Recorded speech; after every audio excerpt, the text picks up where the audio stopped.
the system of equations. We must deal with them all at once. Always looking for solutions. Positive outlook overcome. Hello, my name is Roy Simpson, professor of mathematics at Cosumnes River College in Sacramento, California. This video is for linear algebra students who are currently going through conversations about the row space of a matrix. And within this conversation, you usually run into this topic called rank. And just like some of the recent definitions we've had, rank is actually defining something we already know. The rank of a matrix A is just a name for the dimension of the column space of A. It just turns out that we're going to be talking about it so much that we need a name for it. That's all. Now, what we're going to do in this video is we're going to present a couple theorems and a couple of examples using those theorems. And here is the first of those theorems. The dimension of the row space of A is equal to the rank of A transpose. Now remember, rank is shorthand for dimension of column space. So when I say the rank of A transpose, really, you can think of that as the dimension of the column space of A transpose. Now there's not much to the proof here because we have a previous theorem stating that the row space of A is the same as the column space of A transpose. Therefore, this picture, the row space of A, can be replaced with this picture, the column space of A transpose. And remember, whenever you say the dimension of the column space, that means you're talking about the rank, and that would be the rank of A transpose. Very fast. So let's take a look at this bad boy right here. State the rank of A. Remember, the rank of A is the dimension of the column space of A. And to find the dimension of the column space of A, you just need to know how many pivot columns A has. Luckily, this is the same exact matrix we've been playing with for the past few videos. If you haven't been watching my videos, I'm not going to rederive this. I'm just going to show you. Here's that very same matrix. However, when we do reduced row echelon form, we get that we have 3 pivot columns. Therefore, the dimension of the column space of A is 3. That is, the rank of A is 3.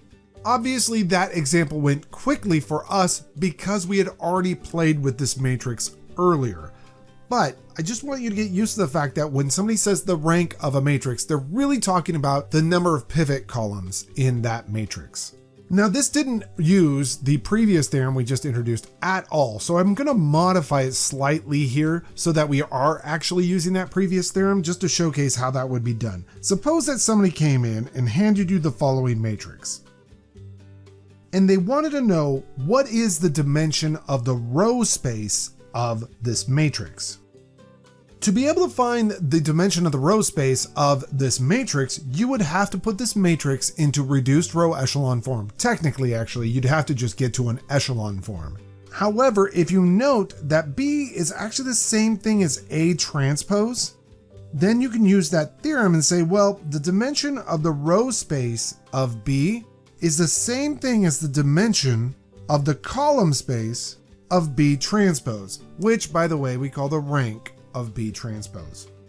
And so you could write it in its transpose form, which is this right here, and find out the number of pivot columns in that matrix. Actually, in either case, you have to get it into an echelon form, correct? So no matter what, it doesn't really super help out, but there are times when transposing a matrix can be incredibly helpful. So just keep that in mind. I just didn't have a great example for it here. Not a biggie. What is important is that we know how to compute the rank of a matrix. We just get the matrix into an echelon form. Those pivot columns, the number of them, tells us the dimension of the column space, that is, the rank of that matrix. And the word rank actually is chosen purposefully because it tells us something very important about the matrix. Basically, how influential that matrix is. The larger the rank, the more influential that matrix is in a way. And this leads us to the rank theorem. This is usually written as a two-parter. I just glued them together. If you're given an m by n matrix, then the rank of A, which is the dimension of the column space of A, plus the dimension of the null space should equal the number of columns. And by the way, this is something that I've mentioned in a previous video. Remember, the rank of A is the number of pivot columns that your matrix has. And the null space of A, the dimension of it, is the number of free variables that your matrix has, or that is the number of non-pivot columns. Well, if you have n columns altogether, it should totally make sense that a column is either a pivot column or not. So if you add up all the pivot columns with all the non-pivot columns, it should match the total number of columns. So that one I'm not going to prove, but it's a very, very powerful theorem. The rank of a matrix plus the dimension of the null space of a matrix is just going to be the number of columns of a matrix. By the way, you would think that we label or give a name to the dimension of the null space of a matrix. And by the way, we do. I just don't know if this author actually introduces that language, but the dimension of the null space of a matrix is often called the nullity of the matrix. And so therefore you have a little more condensed statement. The rank of a matrix plus the nullity of a matrix is the number of columns in the matrix. Now the second part is the part we are going to prove.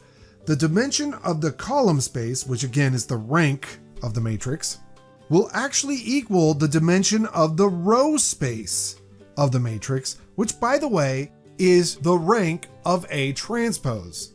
There's a lot to digest here, but the major pieces are these: that the dimension of the column space of A, which is the rank of A, is the same thing as the dimension of the row space of A. Now, before diving into the proof, it's sort of easy to understand because the dimension of the column space of A is going to be the number of pivot columns in your matrix A.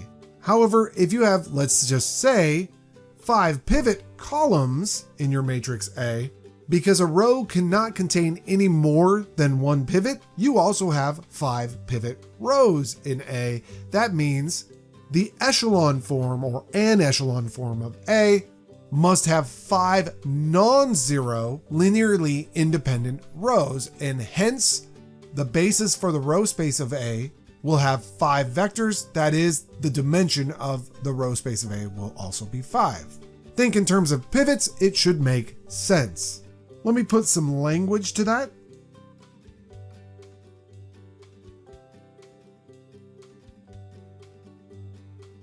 All right, so the rank of A is defined to be the dimension of the column space of A, but the dimension of the column space of A is just the number of linearly independent columns in A, which is the same as the number of pivot columns in A, which is the same as the number of non-zero rows in A ref, which is the same as the number of basis vectors in the row space of A, which is the same as the dimension of the row space of A, which is, by the way, from a previous theorem, the same as the rank of A transpose. That is the entire proof. It's pretty fast for something called the rank theorem. Sounds like that should take a lot longer, but it doesn't. Well, now let's use all that information to go ahead and answer some questions. Let A be a 32 by 43 coefficient matrix, 32 rows, 43 columns. Part A. Is it possible for AX equals 0 to have only one solution, the trivial solution? Now, there are a lot of other ways to answer this question, but I'm only going to answer this using dimensions of spaces, dimensions of the column space, dimensions of the row space, dimensions of the null space, because I want to showcase you have another weapon in your arsenal. So if it is true that AX equals 0 has one solution, then the dimension of the null space of A, which I told you earlier is called the nullity of A, is 0. That is, there are no free variables. Or in other words, every column has a pivot. But this will imply that the rank of A plus the nullity of A, which should be the number of columns, right? This is the dimension of the column space plus the dimension of the null space. That should match the number of columns. Well, that means that that is equal to the rank of A plus 0, because we're assuming that AX equals 0 has only the trivial solution. So the dimension of the null space is 0, which implies that the rank of A is 43, because we have 43 columns and the sum of those two numbers, or those two dimensions, must be 43. However, the matrix A only has 32 rows. Remember, it's a 32 by 43 matrix. And so it can only have at max 32 pivots. Remember, the rank of A is the dimension of the column space of A, which is the same thing as the number of pivot columns it has. This is impossible. It can't have 43 pivots. It can have at max 32. Thus, the equation AX equals 0 must have more than one solution. That is, the dimension of the null space must be greater than 0. All right, let's play with this a little bit more. Part B, using the same matrix, how many linearly independent solutions to AX equals 0 must exist to guarantee that AX equals B has a solution for every vector in R32? Now, this is going to require us to look back at an older theorem. And as I've said before, if you've been following my videos, you know that I have the invertible matrix theorem in a nice clean table here. I've actually added a few things to the invertible matrix theorem. I don't think I've mentioned it yet, but here we have it. Down below, I've added some vector space statements that we'll talk about at the end of this video. But anyhow, we want the equation AX equals B to have a solution for every B in R32.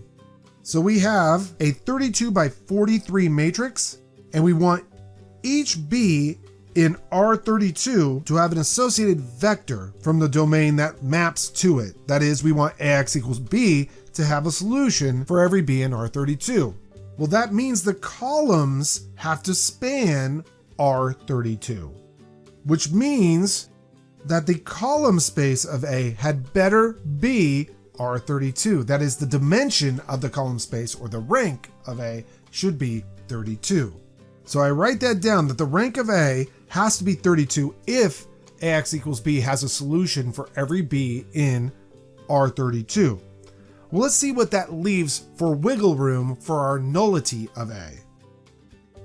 Well, that means that the number of columns we have, which is 43, has to equal the dimension of the column space, which is called the rank, plus the dimension of the null space, which we're calling the nullity of A. And we are told that the rank of A has to be 32. Well, this will imply that the nullity of A must be 11.